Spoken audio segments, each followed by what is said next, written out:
I gotta say, I was looking at some of the contemporary reviews, and obviously the box office returns, and I disagree with all of them. As in, I mean, way to jump to the rating, but I know. what do you?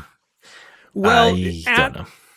At the time, this was critically reviewed well, and box office results show that audiences showed up for it. It was a very popular movie in its time, but I don't know if this one has aged as well.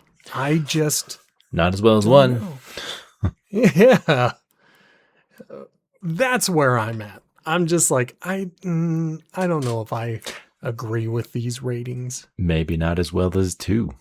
Because, I mean, I feel like you'll always have a good audience reception of punching Nazis. Yeah. In terms of this one, yeah, maybe re-release this one might not get as nice a reception. Yeah, I don't know if this one would do as well today. And yeah, I don't know if I can point to anything specific that really kind of drew me out of it. I know that leading up to it, I was saying that this was the one I was most excited for because once upon a time, this used to be my favorite in the franchise. Yeah. And watching it last week, I was like, oh, my tastes have changed. yeah. I think I'm trying to think of any contemporary movie now that would be similar in its feeling of not necessarily pandering to the audience, but just like, isn't it funny that these detectives hassle someone for jaywalking and pull out their gun? That's hilarious. I think that was in the second movie, right? That was the beginning of the third one. That was one. I was trying to remember where was where. Yeah, like, isn't that so funny? Isn't it so funny that they assault their friend, tell him to shut up when he's trying to contribute? Isn't it so funny? Isn't it so funny that they changed his medical charts and added unnecessary procedures to it? $300 million begs to disagree with me. I'm trying to think, how old would a 20-year-old from 1992 be now? They would be in their 50s, I think, right? 92, 26 34 plus years. 8, 34 and 20, 54. 54-year-old person think this was hilarious when they were 20. That kind of tracks, right? Yeah, maybe. I didn't watch it in theaters because I was so little. But it did numbers. It's where it's interesting to see the passage of time.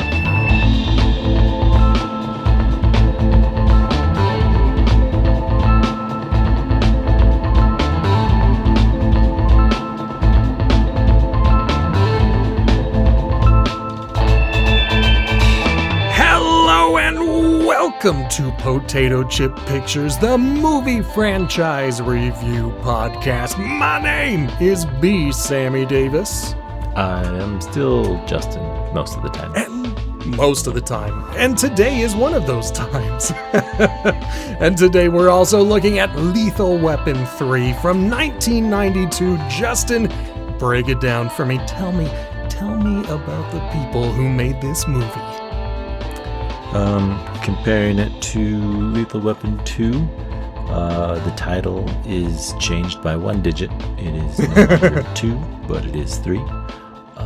The director looks like that name stays the same. It is still Richard Donner of Superman 2, or I couldn't remember which 1 and 2. 1 and 2 of but those. He was fired midway through too. So It sounds like somebody was fired on this one midway through, because I think I saw a bunch of screenwriter credits.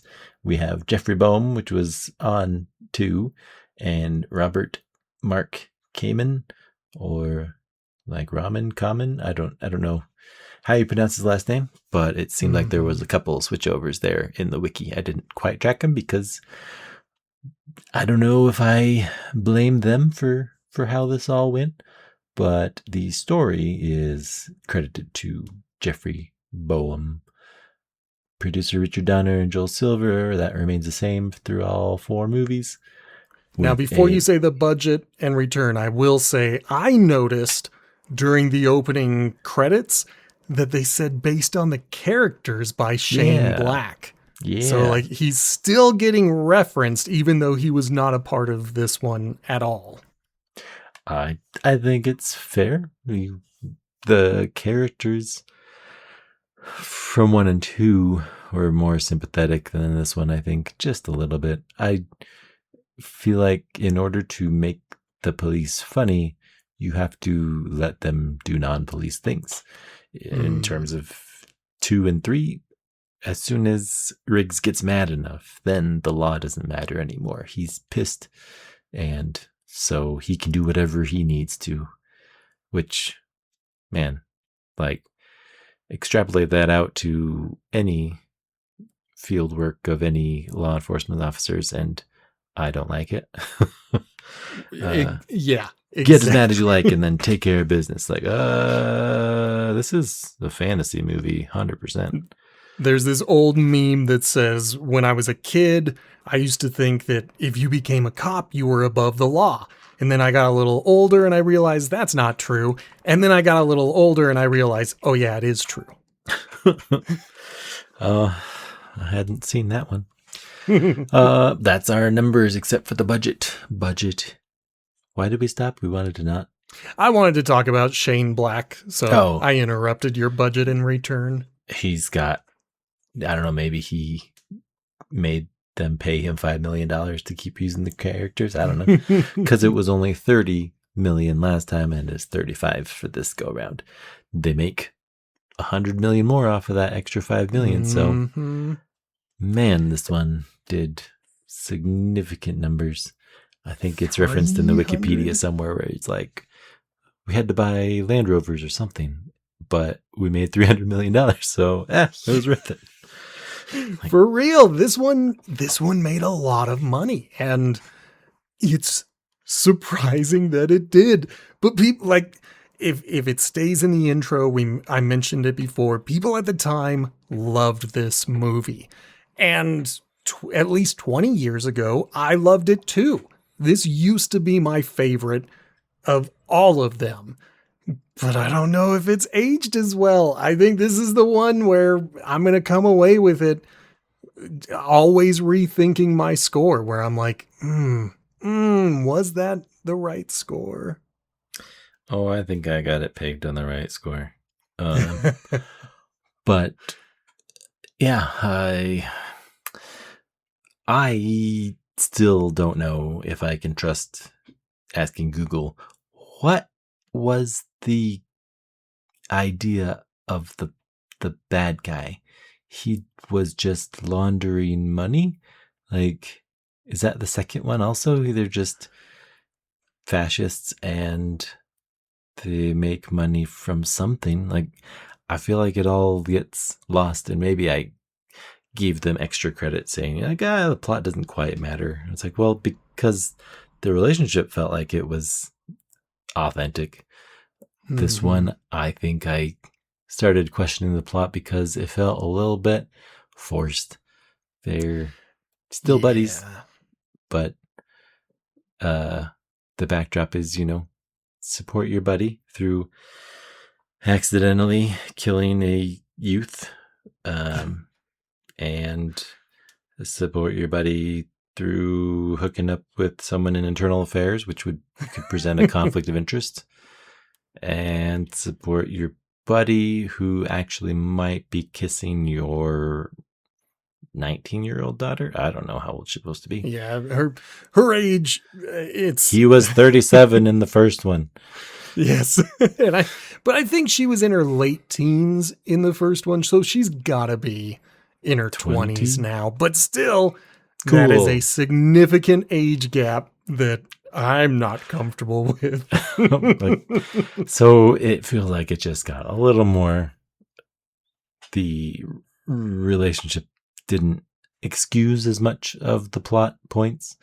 And yes, as you go through a series, you gotta add stuff that makes sense, but I don't love it. So, Mm-hmm. what did they not add? I gotta be honest. Well, I'm speaking of addition, what I have noticed is that we have added one major character with every movie. So the first one, it was Riggs and Murtaugh. Second one, it was Riggs, Murtaugh, and Oh yeah, Leo. Joe Pesci. Leo, thank you. And then the fourth one, we get Leo back, but now we're adding the internal affairs lady, Lorna. Lorna. And so I now forgot we've her got first name. 4 people. Yeah, and I don't remember her last name, but I keep trying to remember what it was that I liked about this in the past because I just can't latch on to it anymore. And I bet right it's from the the Kung start, Fu woman. Probably. she was pretty rad. For everything this movie gets wrong, I kind of like Lorna. I think she's fun. She does Yeah. she does fit with the cast. Like it makes sense that she would be another member of the family. Yeah. I just think maybe the magic has worn off, maybe the charm has gone away. A little. Like it just feels I don't know. The city doesn't feel as big. It's just the dudes. Yes, of course they're going to find another something happening. But it I don't know. It feels heavier, sure. Like I don't know how much heavier you get than Lethal Weapon 1 with the depression and suicidality, but it feels like a complicated area to start jumping into and saying, oh, like, yeah, if someone points a gun at you and you defend yourself, it's gonna be 1 versus 1. That's you and them. I feel like I've already seen too many current day people recording themselves in their car because they'll get weapons pulled on them just from our regular law enforcement, and it's upsetting, and it feels like a what would you call it? A justification for those sorts of incidents with death, and I feel like I know it's probably not recent, but our American climate in terms of police incidents and deaths don't generally favor the interpretation that it is justified, even if the investigation says, oh, totally justified. Like, that might be what made this movie age so poorly. In the past, I want to say 5 years, we've seen so many more very public police executions of civilians, whether that be on the federal level or the local level, and they keep getting away with it. They keep getting justified. They keep getting told that that was a clean kill. And we've got video camera footage that usually says, no, it was not. And on top of that, for the past 20 years, we've had police who immediately go to their weapon for anything, for any incident, and they are reaching for their gun. They've got pepper spray, they've got handcuffs, they've got all sorts of tools at their disposal, and they always reach for the kill switch, the thing that's going to end a life. And this movie is so flippant about cops and guns. At the beginning, okay, not quite at the beginning, because the beginning also lost me with the bomb threat that they failed at.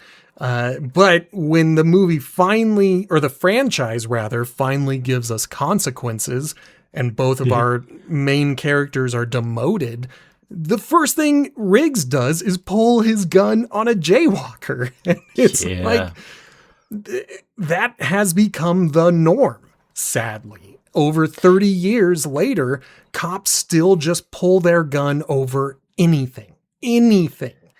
And that might be what made this movie age so poorly. Yeah, I can see that, because that was a tough scene to be like, oh, haha, they're no longer detectives, so they're misplaced rage against a jaywalker, because let's beat him up, man. Like, Riggs goes off on him, and it's just played for a laugh. And Riggs is funny without needing to threaten people.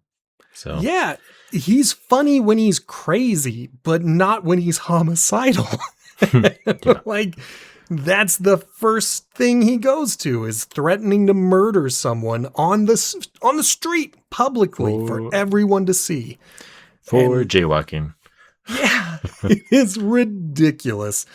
I'm also not a big fan of the failed bomb defusal where they decide not to wait for the bomb squad, and they save a cat. That's cool. Hooray. They saved a cat.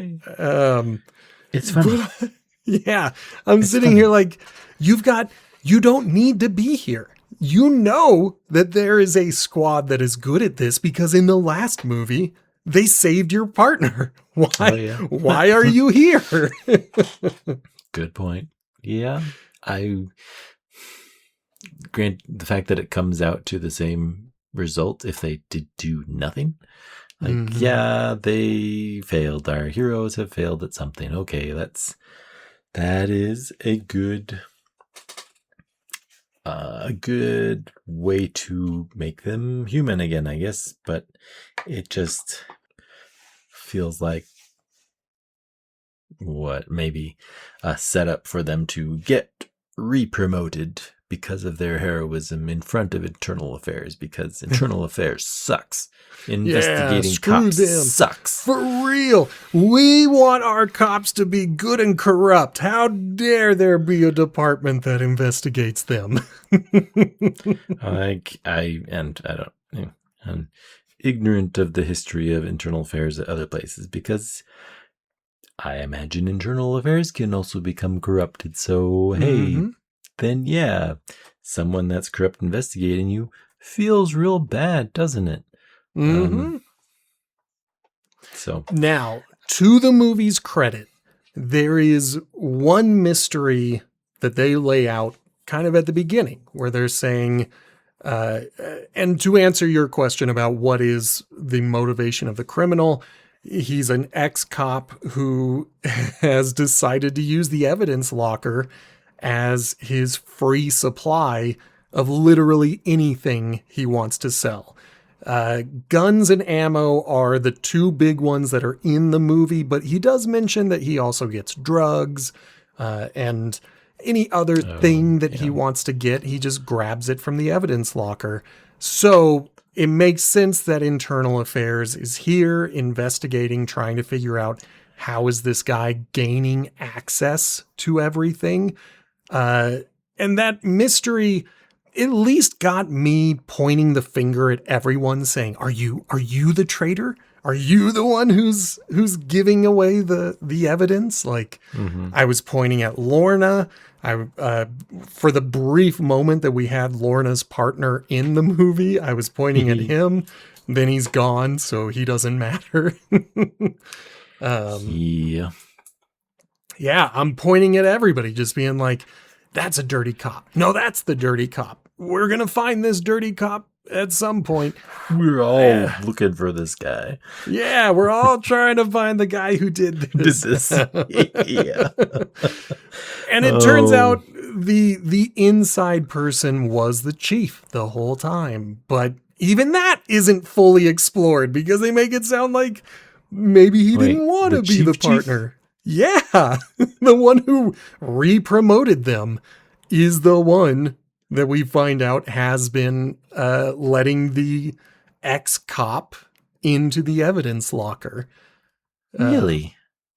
At least he's the only time we see them steal from the evidence locker, it's because they kidnap the chief and force him to do it. So maybe they're saying this was his one and only time that he did it. They like, that's okay. That's my other big thumbs down. As much as I'm into this mystery of who is the crooked cop, I never get a satisfying answer. I was like, the chief, I don't know that he was in it, but he did get kidnapped. So I'm like, he was there and he runs this ring where he can get anything he wants to sell it for however much he needs. But you still have to run a construction company to launder the money.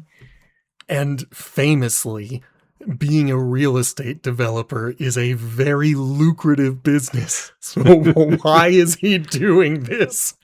I'm like, I don't quite get the motivations of this bad guy other than he's an ex-cop and he's crooked.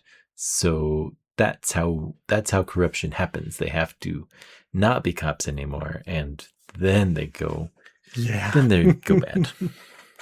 Yeah, it's flimsy at best. And then, as you brought it up, his side hustle, which every gangster movie always has, that legitimate side business that the criminals have in order to launder their money. He's got a side business that's worth millions of dollars. Like, he's doing far bigger numbers by building and selling homes than he could ever be doing by selling to disreputable gangsters on the street. This is, I guess. It's ludicrous.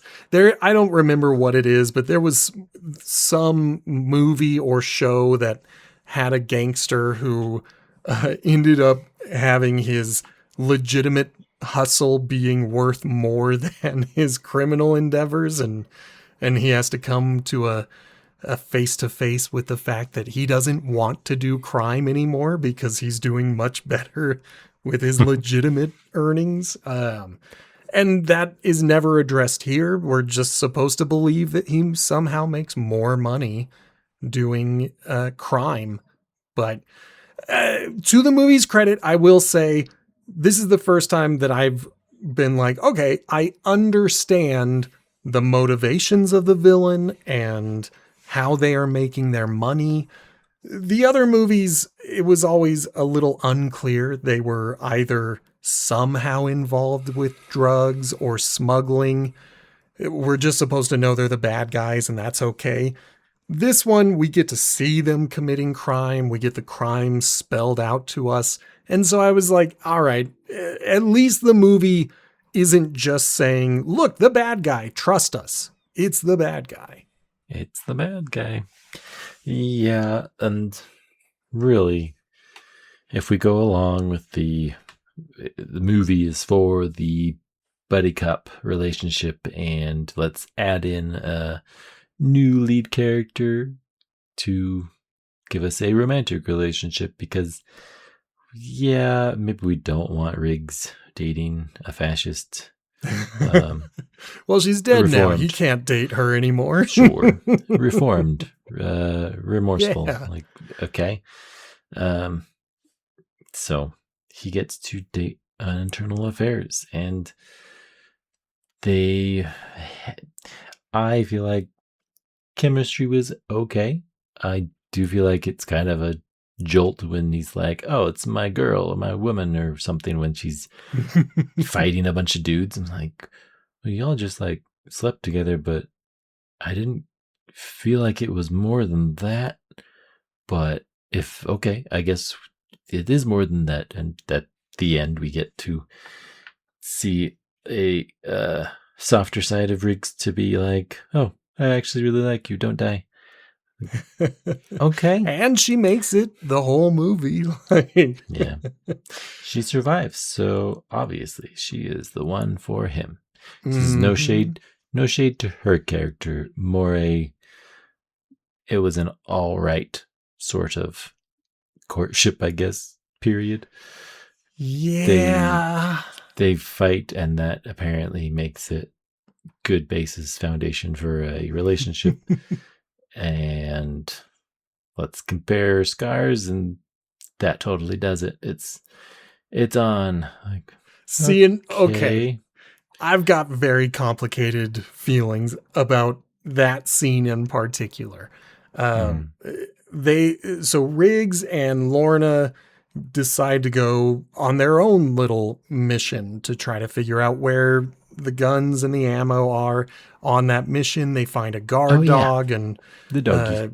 yeah, and it is a cute scene where Riggs becomes the animal whisperer and gets the guard dog to be on their side, and they rescue Crocodile the dog. Dundee, man. Yeah, it's fun, and the action sequence is fun. Then they go home, and like you said, they're comparing scars with really bad makeup on their scars. Like you'd think they would do a little bit better job blending, but whatever. It's a cute sequence until they start to kiss and Lorna says no. And I'm just sitting here like, I guess in the 90s, no means yes, because in 89 and 92, we've had two women give Riggs a very clear no, and that's not enough. Like, he's gonna go anyway. If you kiss him, then I guess, yeah. Yep.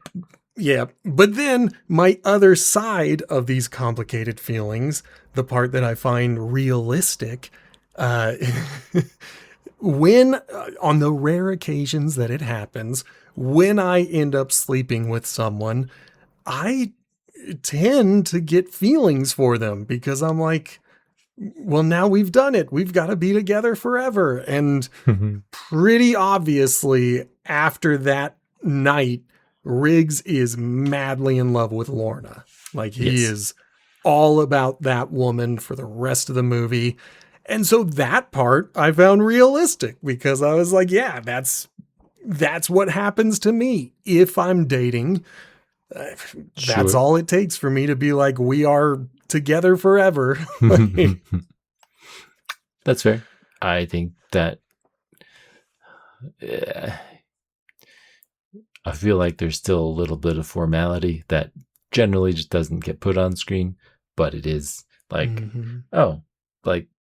but if you want to be exclusive, talk about it, make it obvious. But yeah, it's just a movie, so. Yeah, and we've got to get from here to there, and so, but I feel like Lorna kicks enough ass to not just be a pretty face. Like she gets a very extended fight sequence shortly after this torrid love affair begins, where Murtaugh gets to watch her do some kung fu, and she's pretty rad. She takes out 3 or 4 dudes by herself, while the 2 guys are just watching, and I'm enjoying that. Like, I do feel like she fits. She is a good addition to the cast. All things considered, I may have complicated feelings about the relationship and about how things got started, but now that she's here, thumbs up to her. Like, just like Leo, I am glad that she's part of the cast. Yeah. I enjoy the character. It took me a minute to get into her, but now that she's kicking butt and hanging out with our 2 lead characters, I'm on board. Yeah. So I will give the movie a thumbs up there. Yep. I think that it ends up being good. I think I don't remember watching 50% of Lethal Weapon 3 before this go. So I did remember her, but I remember her better in the fourth one, when it does seem like I'm excited to see that one, because I think that the people-to-people relationships felt sturdy in that one. I don't know if I'll change my mind, but it did feel better than this one. Man, Riggs and Murtaugh just felt more forced. Like it, they're both dealing with something, but I'd say Riggs is dealing with less, surprisingly. But it's still up to them to allow their feelings to exist only after you get punched. Like, oh, it's okay to have these complicated feelings about killing a kid if you get to punch somebody about it. Like, yeah. Okay. And all right, let's talk about the other character in this movie, which is the cop killer Bullet. That is talked about from their demotion all the way to the end of the movie. These are these new rounds that are on the streets. You don't even need to wear body armor anymore because it's not going to do you any good. Those bullets are going right through. And at one point, Murtaugh wants to cook Riggs a burger, and Riggs decides to wander off and start a fight. He gets knocked out by some unknown assailant. Oh, yeah. We will never know who it was who knocked him out. Yep. But when Murtaugh shows up, there's someone inside of a shed taking shots at them, and Murtaugh shoots through a steel door to kill the shooter, and it turns out to be a kid. Not only a kid, but a kid who used to be best friends with Murtaugh's son. And that just makes things too real. And that starts his decline, where he becomes an alcoholic, and he vows to take revenge on whoever is getting these weapons out there. And even the kid's family, who has just buried their son, is like, you find the man who put the gun and the bullets in our son's hand. Like, I don't think it's a very good motivator. And then we're going to get to a point where it becomes a magic bullet, where it only kills people who don't matter. Oh, yeah. Because Jack Travis doesn't use it when he's shooting love interest, only when other times, I guess. Well, yeah. And like, I think he does use it on her, but she's wearing 2 bulletproof vests. Yeah. That's super easy to do. Yeah. The double layers of steel is enough to stop the cop killer. But like a half an hour earlier, when the rookie wants to hang out with Riggs and Murtaugh, he hides behind a steel barrel, and it pierces through 2 layers of steel and into his bulletproof vest and kills him. So 3 layers of steel can't stop it. Interesting. Yeah. Man, when they're at the construction site and he shoots Lorna, he shoots 7 bullets out of his 6-shooter. Like, it's so many shots he takes. Yeah, but she's fine. It is little ridiculous. Yep. Same sequence. We're at the end of the movie, but we will likely come back to the rest of the movie. So if you're sitting here saying, you guys jumped over everything.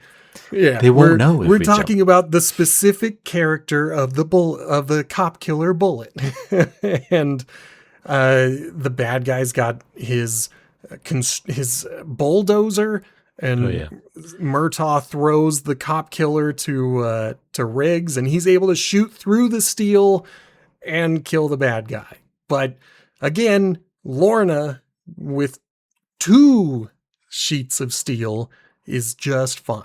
She can survive this. Like, it bugs me so much. I just don't like the cop killer. I think it may have been topical in the early 90s when higher heavier firepower was showing up in the news all the time, so this may have been topical to the time period. But in terms of how it impacts the story, I don't like it. I don't buy it. It's unnecessary and it didn't really help anything. The armor piercing rounds just pierce armor. It does feel a little pointed to the fact that it's still a buddy cop movie makes it like less awkward. But if it were any other movie and you denote it as a cop killer, it's like, well, like, sure, it is just an armor piercing round. So anyone with armor would also be killed by this. I mean, I don't have much else to say about the ammo in particular, other than the fact that you've pointed out times that it doesn't work consistently to to its effect.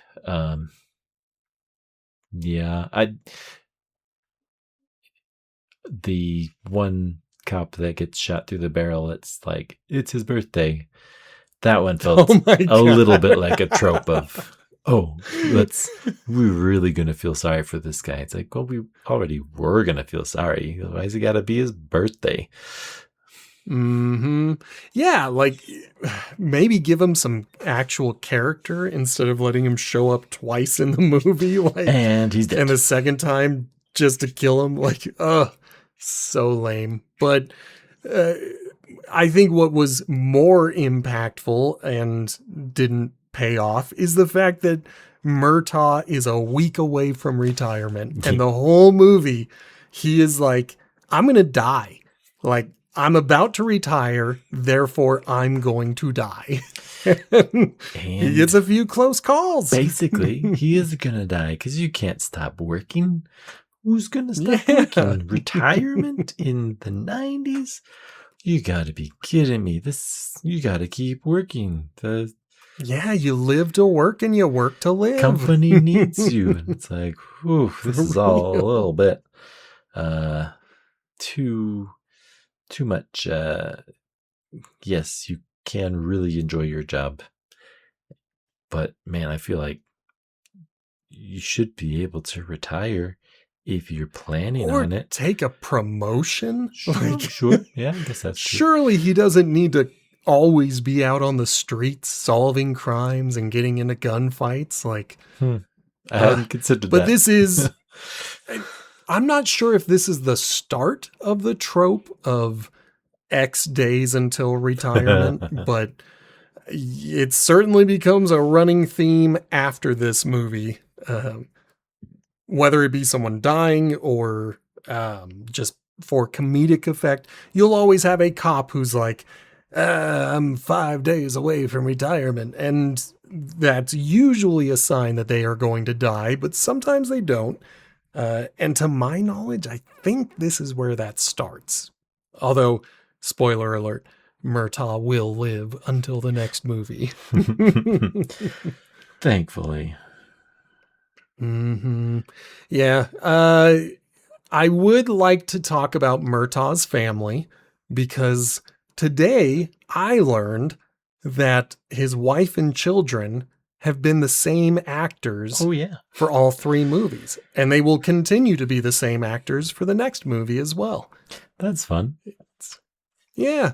So if their appearance changes, it's because they are naturally getting older, and that's just how it is. But when I saw, I think it's Raina, I can't remember the oldest daughter's name. Rianne, thank you.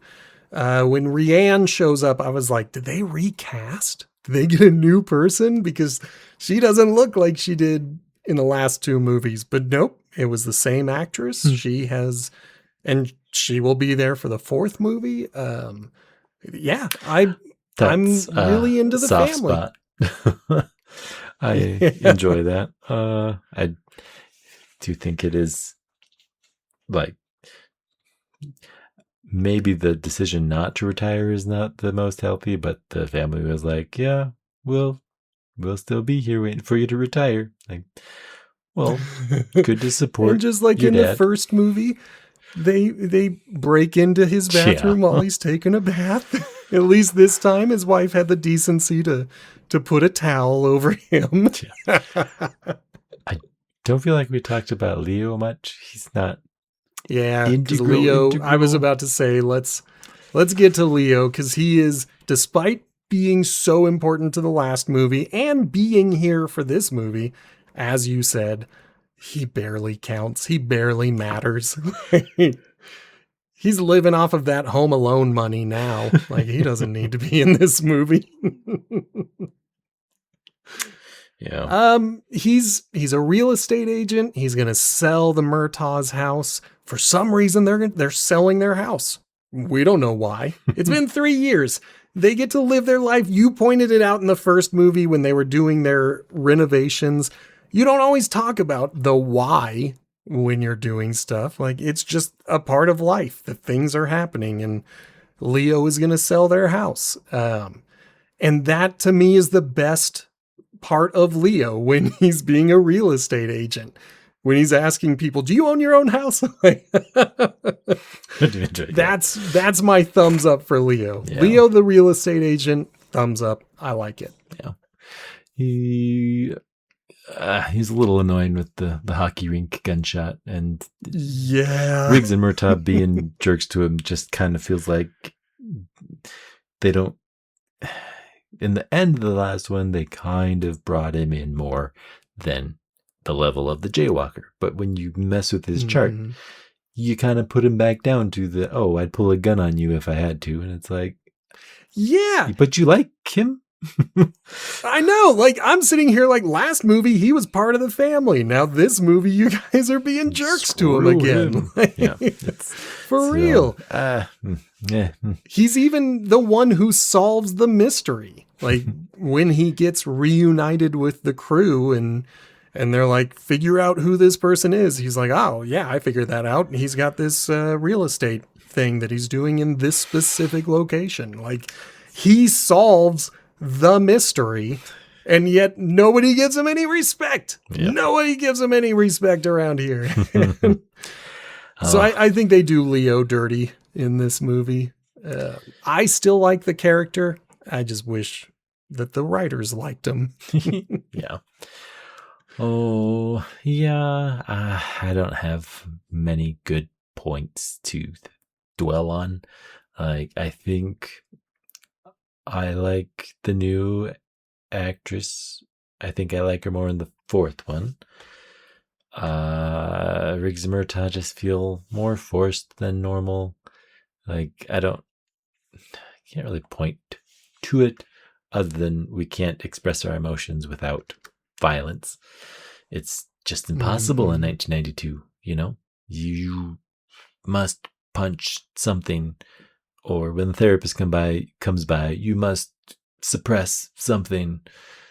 Just you can't exist with the tough emotions and complicated emotions of a 1992 LA police officer. The yeah, ex-cop, I'm with you on that. Villain, he's run of the mill. If the relationships felt better, then I wouldn't care as much, but they felt lesser, so you gotta have something to put there. And the villain was just bad guy. He's definitely the most forgettable of all of the villains. They even find his business partner midway through the movie, and they don't care. They roll up on him at one point to try to figure out who's supplying the cop killers. And the villains just their decoration for this movie. Like, they try to make him sound imposing. He's an ex-cop. He's got some good lines of dialogue. He just is so forgettable when we've had near cartoonish villains from the last two movies. And then he's just got a regular corrupt dude. Like, I don't know. It just doesn't work as well for me. I feel like he reminds me of that one dude in James Bond who wasn't the main villain, but got exploded in the submarine. Oh yeah. I don't even remember anything. Timothy Dalton one. It was It was one of his 2 movies. It was his second one. Was that License to Kill? Maybe. I think Maybe? because that was like, oh, everything's on on the table. Kill everybody. Yeah. But like that villain, forgettable. He dies in a interesting way, but I don't recall much else about the bad guy other than he was a bad guy that got found out by another bad guy. And okay. We just needed to have a bad guy. There's the bad guy. We got you one. He's in the movie. So, I mean, I don't know if we're ready to take any sort of ratings. I don't have. There was something I wanted to bring up, and I'm trying to remember what it was because, well, okay. I think the movie has one 10 out of 10 scene. And that is Murtaugh drunk on the boat. When he's just wallowing in his self-pity and Riggs shows up to have a discussion. Yeah, he has to be drunk to give, his emotional feelings, but it's there. And he's very torn up over the fact that he has killed a kid. Like, that's not something that you expect from a modern movie, but then I did feel it. The movie almost got me to tears listening to him being upset over killing a kid. So I do have to give the movie its credit. It had a surprisingly emotional scene, on a boat. Good on them. They don't nearly forget, got me. Riggs, he has also big feelings. Yes. I was like, and good. I'm glad they're yelling at each other, and I'm glad they're feeling their feelings, and at least we got it. It took us long enough. Yeah. It was okay. I do think Riggs kind of pulling the spotlight to himself instead of first being there for his partner. Maybe it was the way to connect to Murtaugh, but I'll give it a 9 out of 10 then on that scene, because you are correct. He is very douchey. Yeah, what about my feelings? You didn't shoot the kid. You were asleep on the ground. Started the whole thing into motion. And then I do have to say my big thumbs down to this movie, and frankly to the franchise so far, is the lack of consequences. It is so irritating. The only time we got consequences in this movie was because they failed to disarm a bomb, and then 10 minutes later, they're promoted back to detective. Gotta do some real work. We don't get to explore any of this. Oh, it made me so mad. Yeah. And then before we get to the ratings, did you watch the post-credit scene? I debated if I had to wait very long, and I don't remember seeing enough credit time to go watch it. So nope. It is not worth it. You didn't miss anything. What is it? Okay, I don't even know if we get to see the actors. It might just be them, their voices, but they are driving to another bomb threat. And as they pull up, the bomb explodes. Now I remember. So they don't even get out of the car. They don't even go in. They're just like, don't tell anyone we were there, blah, blah, blah. And it's supposed to be funny, but it's not. It's not worth it. I don't even know why it's in the movie. Cutting room floor material all the way. They just needed to blow up another building. Yep. They had $35 million. They had to blow up another building. Let's do it. Yeah. Sign a check. Make it happen. For real. That's what we get for $35 million. 2 buildings getting blown up. All right. Well, yeah, I don't have anything else in the movie proper. So let's just tell the audience, that on this podcast we do ratings, not grades. The primary difference is where you find the average. In a grade, you say a 7 out of 10 is the average because you don't want people to feel bad. But we say no, the average should be the middle. Therefore, a 5 out of 10 is what we define as average. If we rate it above that, it means we liked it. If we rate it below that, it means we maybe didn't like it. That doesn't necessarily mean we don't recommend it. There have been times when a movie is good that I wouldn't recommend watching. There have been times when a movie is bad and I would say watch it for sure. But on this show, just know that a 5 out of 10 is the average. We're not saying it's a bad movie if it's a 5. We're just saying it's an average movie. So with that said, Justin, please tell us, what did you give Lethal Weapon 3? Very little hemming and hawing about this one. It isn't as redeeming as the second one. I think Leo allows the feeling of not just violence is the answer to come through. Like, Leo is respected and welcomed to the family at least for 24 hours. In this one, I don't really get the sense that anybody likes each other. Like, they're Riggs falls in love, but it's kind of in spite of the fact that he doesn't like her initially.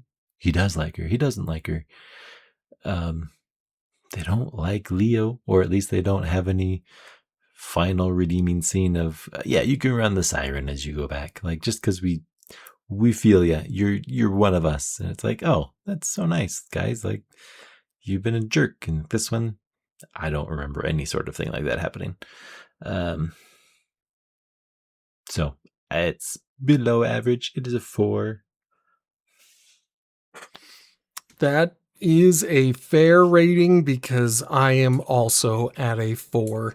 I just think that this movie, it tried. It had a couple of good moments, but it just doesn't capture what the last two movies had. Like, it feels like they were trying to capture the mystery detective side of things from the first one and a little bit of comedy from the second one, and they didn't really give me either.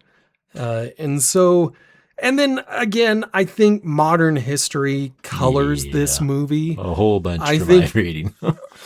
For real. I think if we had actual heroic police in the year 2026, this movie would have aged well.